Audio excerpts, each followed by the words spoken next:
All right, good morning, everybody. My name is Gilbert Palomo. I'm an advising team leader for St. Philip's College, and I'm in charge of the career services development services that we do over there at St. Philip's. Um, I want to welcome you guys today. I'm going to talk to you a little bit about study abroad, expanding career development. Um, I see some new people are actually getting logged in. What I kind of want to do today is, let's see, just talk about the standards.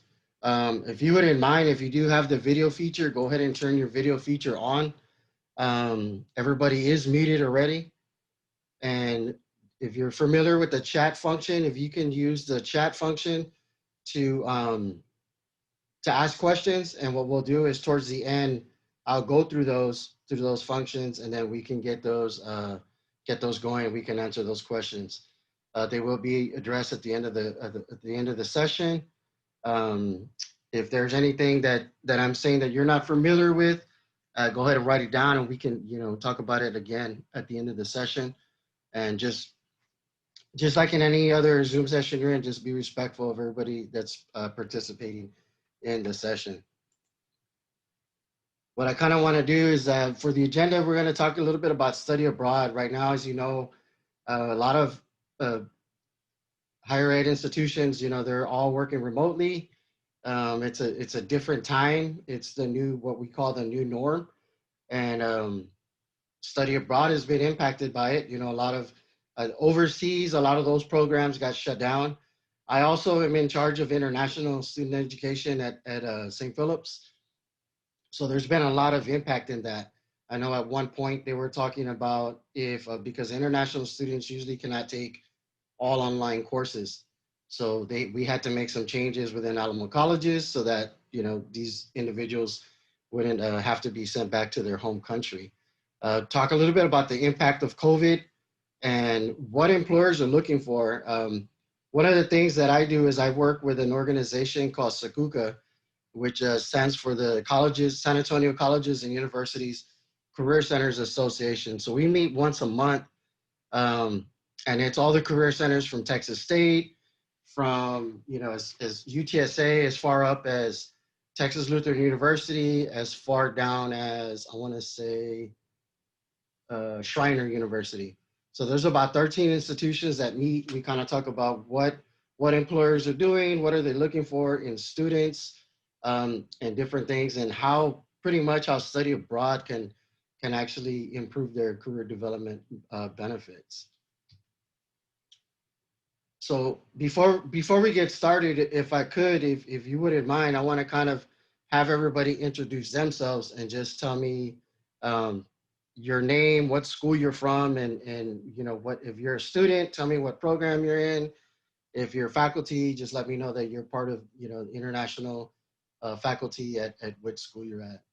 Let me see on my window. I see Scott. Hey, I'm Scott Walker from Northwest Vista College, and I teach in geography and environmental sustainability.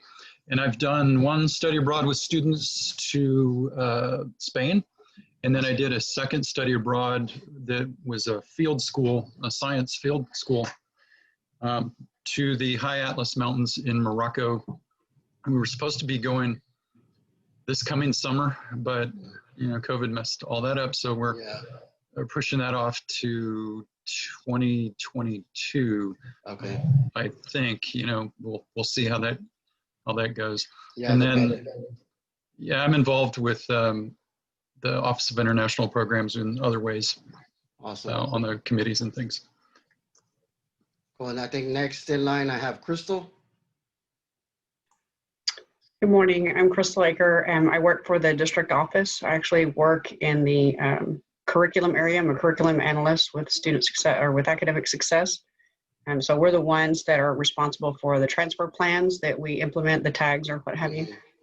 So don't yell at me. But if you have suggestions, I am here or whatever.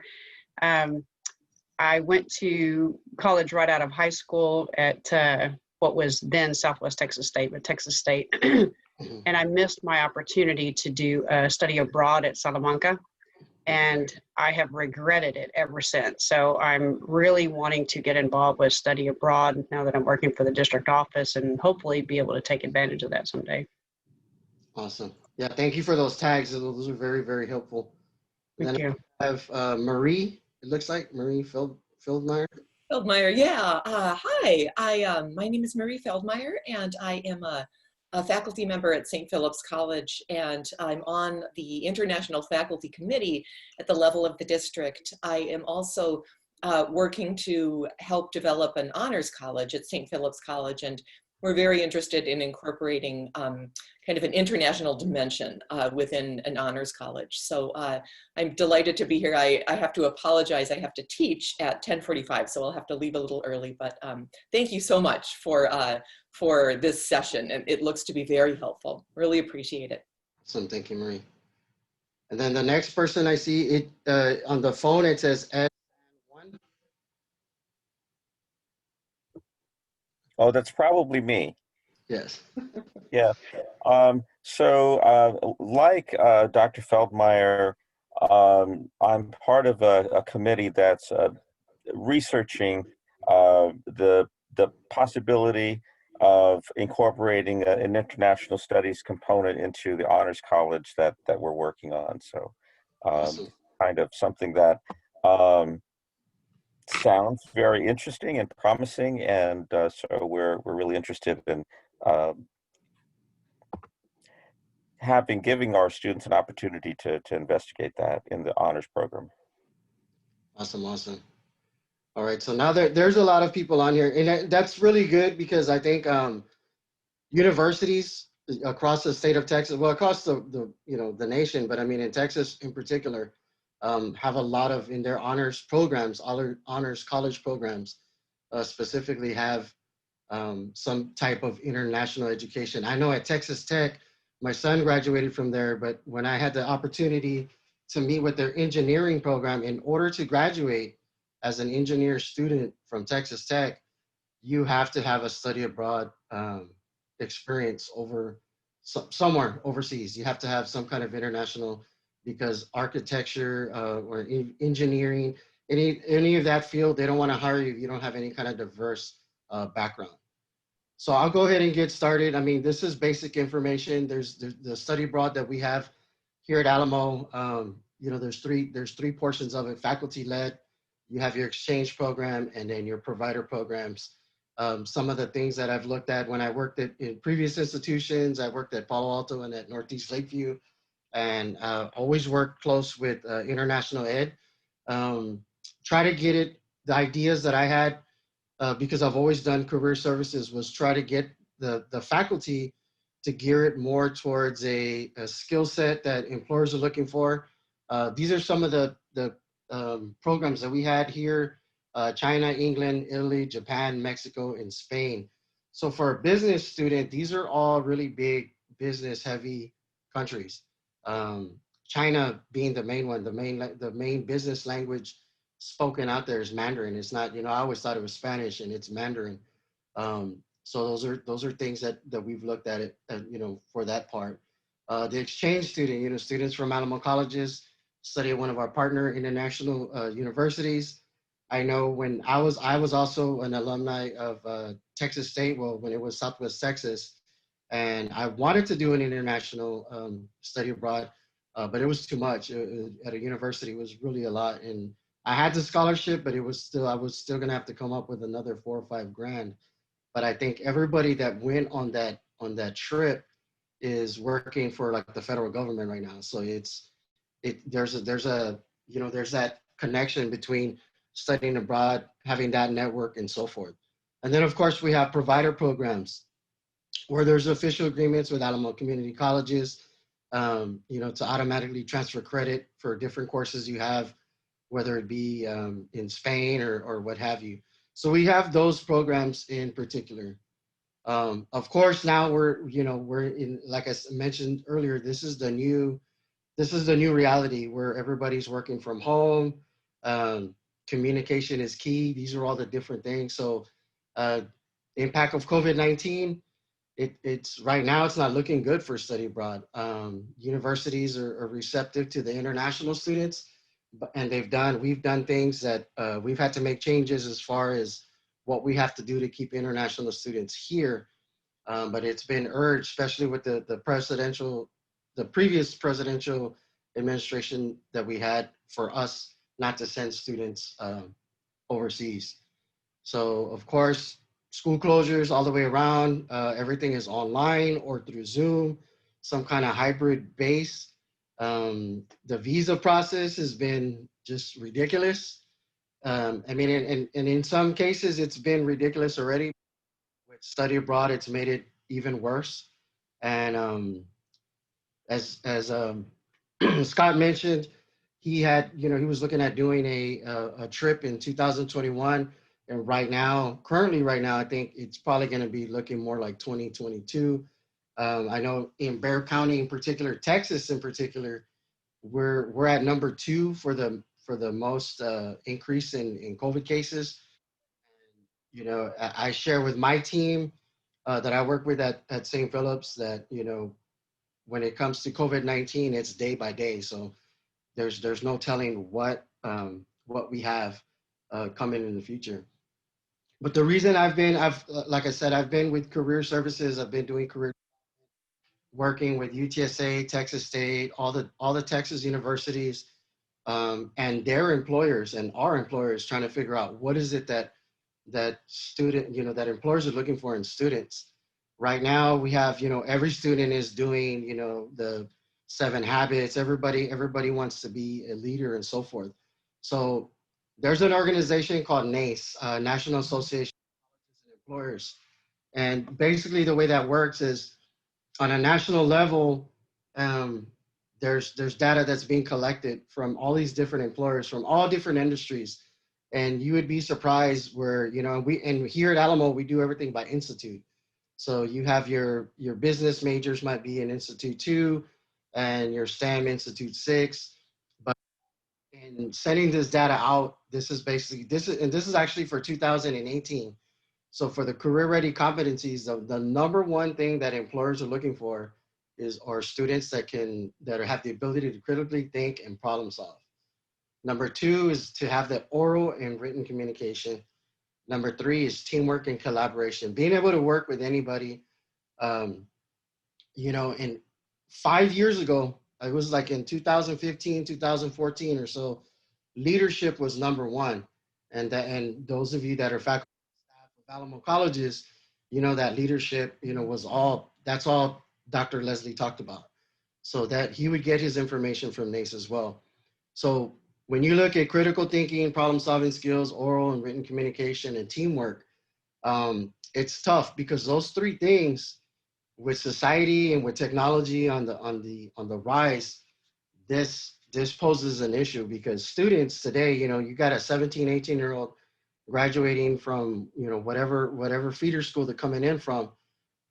They have all the tools to not critically think. If they don't understand something, they can Google it. If they don't know how to do something, they can YouTube it. They can ask Siri. They have all these different avenues in which they don't have to problem solve, in which they don't have to critically think. And that's what employers are talking about. I have work studies, and I have more peer mentors, and I really have to train them, because one of the things that they don't understand is, when we're giving you a job to do, we don't want you to do it in 5 minutes. We want you to do it right, and we want you to figure out how to complete the actual job. And when students talk to me all the time, they ask me, what exactly do you mean by critical thinking and problem solving skills? And it's just the ability to create a solution to a problem, or a solution to an object that's in your way. And that's really what they're looking for. And then of course, with oral and written communication, it's tough. It's tough. A lot of us, we live in, especially now that we're remote, we're texting more, we're emailing more. There's not a lot of face-to-face communication. And, in times have changed. 10 years ago, I used to hate to text.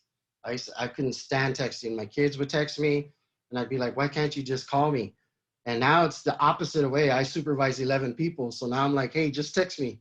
It's easier that way. So oral and written communication, I think those of you that are faculty in this Zoom session, I think you'll see it sometimes even in your emails. You'll get abbreviated words. You'll get emojis, even in like written paperwork that you have to get sent. So that they're looking for somebody that can get their point across without having to stumble and repeat, different things. And then of course the big one is teamwork and collaboration. Can you work can you work effectively with the elephant in the room? Can you work well with somebody that's of a different race?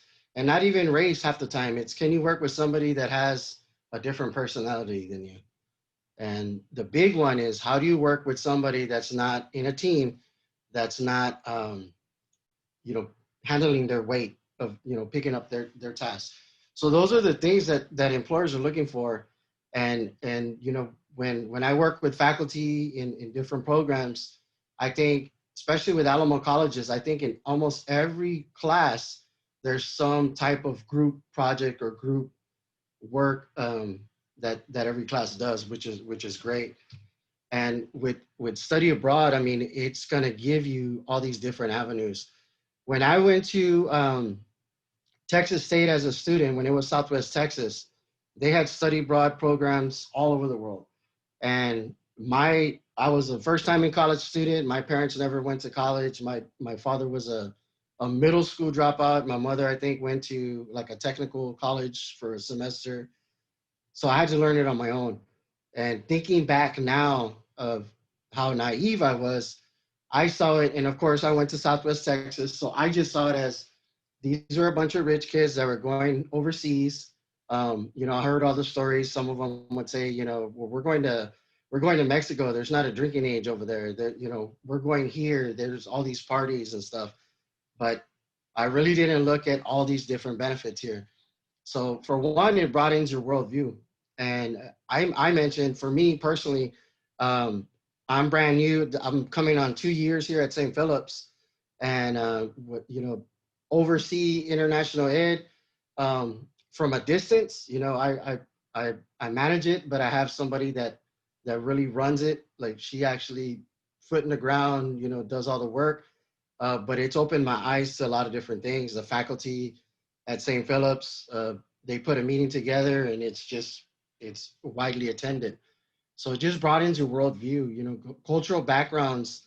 I think even with us in advising, when we work with students, and we work with students from a lower socioeconomic status, if the person that you've hired to be an advisor is not aware of those things that people that are at a low socioeconomic status do, it doesn't behoove them. And I think when you go overseas and you see the environment, the laws that they have to abide by, or the circumstances they're in, it brings new perspective to you as an individual. And when you're working with somebody and you might think, man, this person is not doing what they need to do, or they're not holding their weight, it could just be something totally different. It could just be how they were brought up, their cultural background and so forth. But the biggest thing for study abroad is it makes yourself marketable. When you put on a resume that you did a study abroad in the summer, and if it was a long, like how we usually do it here, where I believe it's like 2 or 3 weeks or maybe even longer, you're opening up yourself for interview questions where they're gonna ask you, well, tell us about your experience in Spain, or tell us about your experience in here. And they kind of want to hear the transformation that happened. You might say, well, I never really was open to this, and now it opened up my mind. um, it gave me the drive to look at, take a look at a perspective from a different worldview. And then of course developing a network. When I work with students with career services, I'm always about getting them to network. Students, I don't think you understand when you meet a faculty member and they push you and they push you and you get through the class, you shouldn't end that relationship there. You should be, hey, thank you for everything you did for me in your class. I'm doing well in this class. Same thing with staff, same thing with other students, surrounding yourself by other students that are trying to achieve the same thing. But when you develop a network, when you have that experience, when you're with 15 other students overseas and you see you can really see what everybody's going through, what transformations they might be going through, or what things that they're actually inside themselves are going through.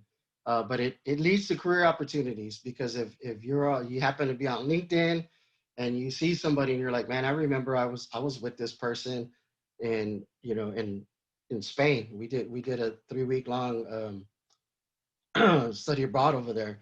Those kinds of things, internships, they can, leading somebody into an internship type, that can also well, and then of course job offers.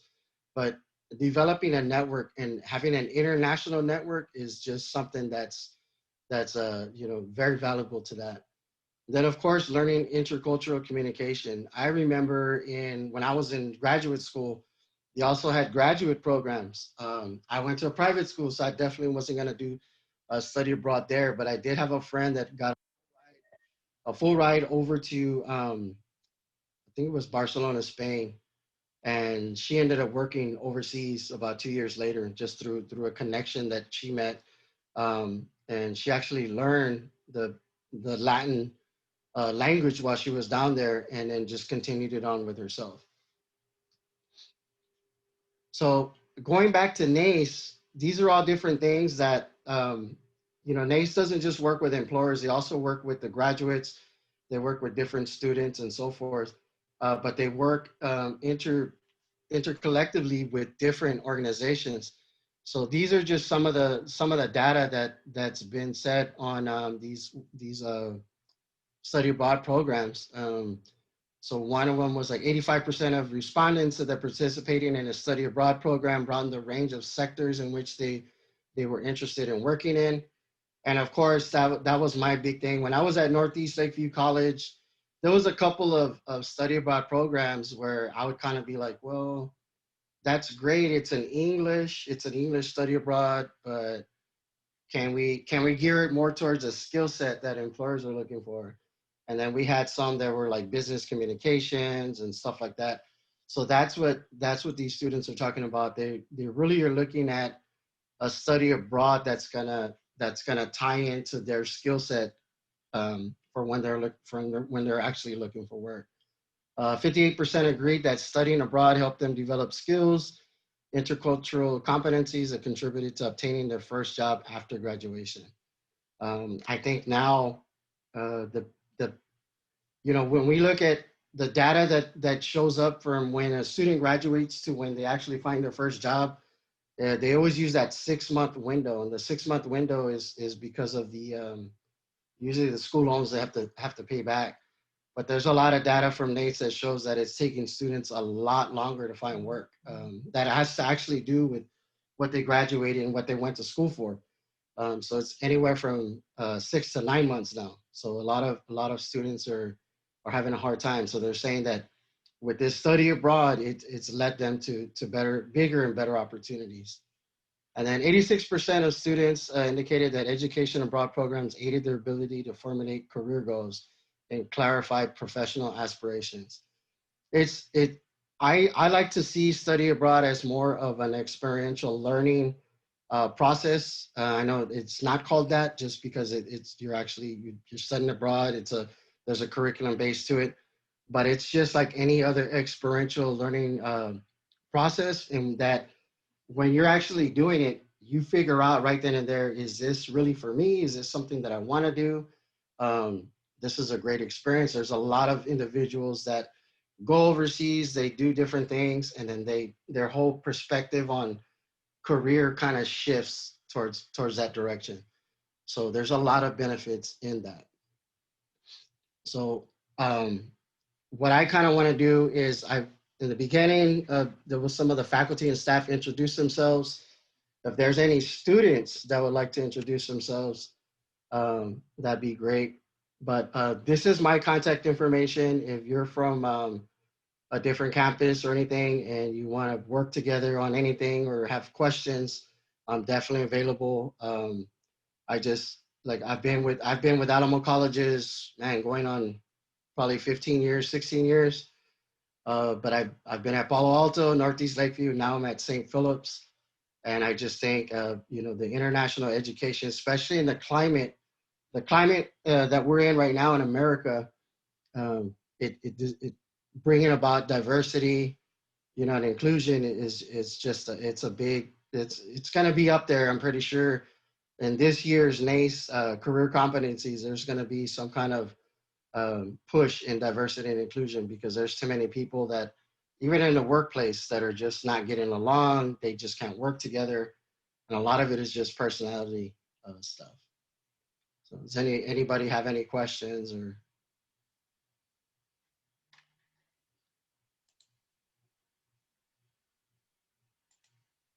No. Okay, we're just, this is Maria Rivera. I manage to study abroad. Thank you for doing this presentation with us this morning. There's a question in the chat. It says, you mentioned that study abroad was more costly at a university level. Is that because of the difference in tuition costs or the more to it? So it's like my son is wanting to participate looking at UT Austin next fall. Yeah, so yeah, sorry about that. I didn't hit that. That's okay. I can help it. Let's see. So yeah, a lot of it is going to be because of the tuition costs. I think right now with Alamo, even like when COVID hit, we didn't get too much of a big hit, because I think parents were saying, okay, well, if everything's going to go online, who's the cheapest? Do you really want to go to UTSA? Do you really want to go to A&M San Antonio? Do you really want to go to these private schools here in town, or do you want to let's do it one semester at a time and let's see where COVID's taking us?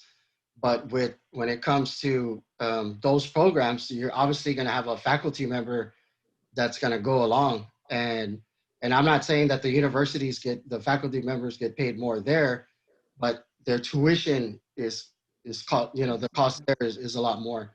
So that's gonna affect that price on that. Because I remember, and man, I'm giving away my age. I was in college in the 90s, mid 90s, and I want to say it was like almost $7,000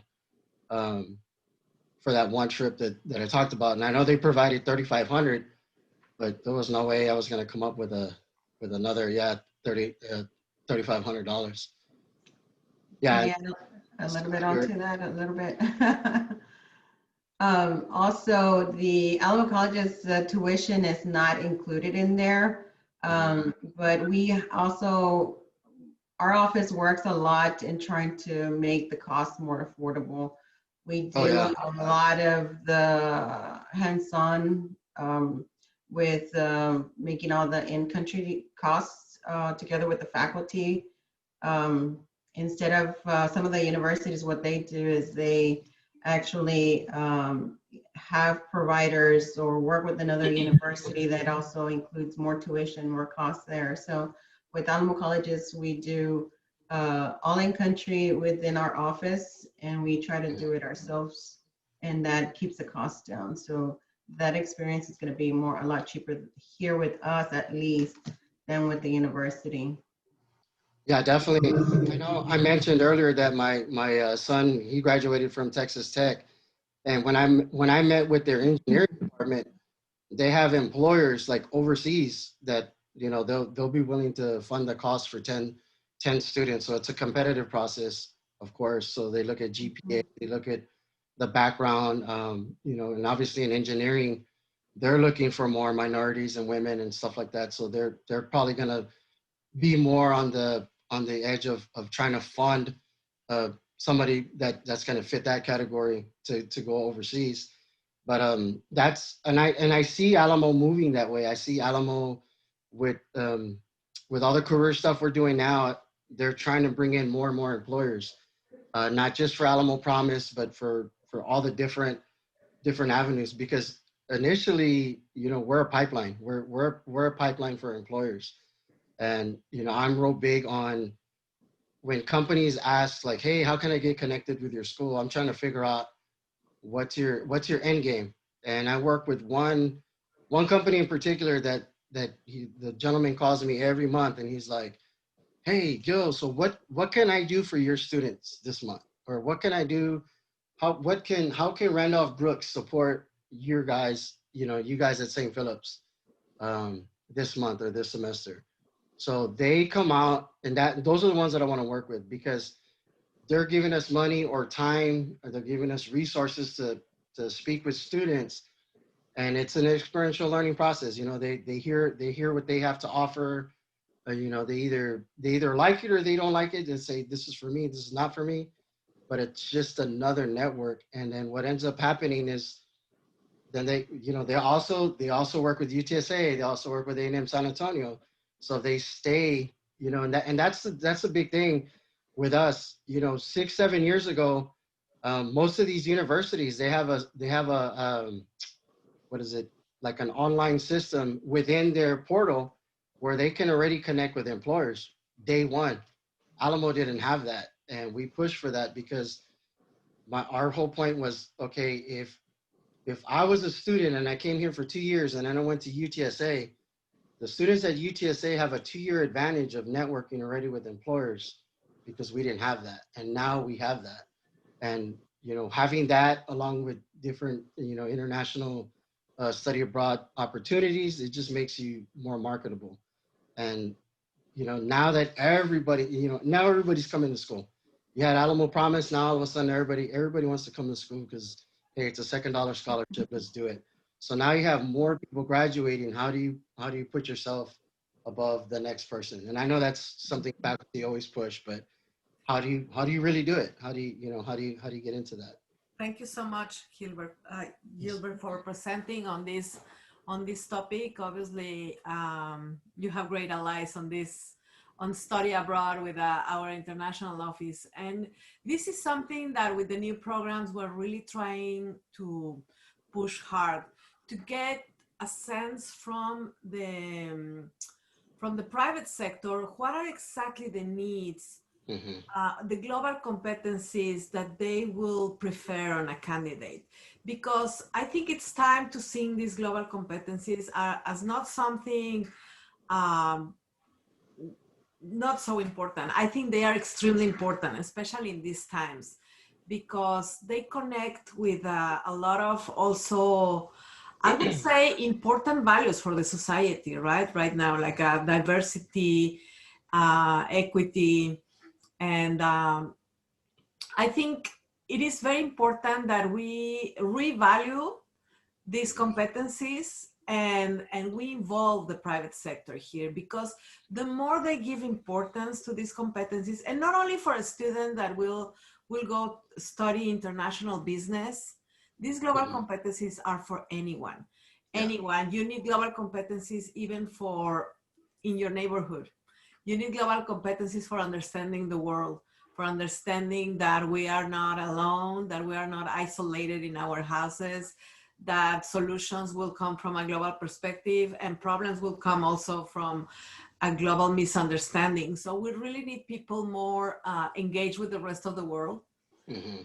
And I think that's something that we're really trying to push hard, to get more insights from the private sector and make these competencies much more marketable, at least internally in our own culture, to think that it is very important for our own students that they identify themselves as part of the world, and they can connect better with the rest of the world. So these global competencies, I think the key one is study abroad.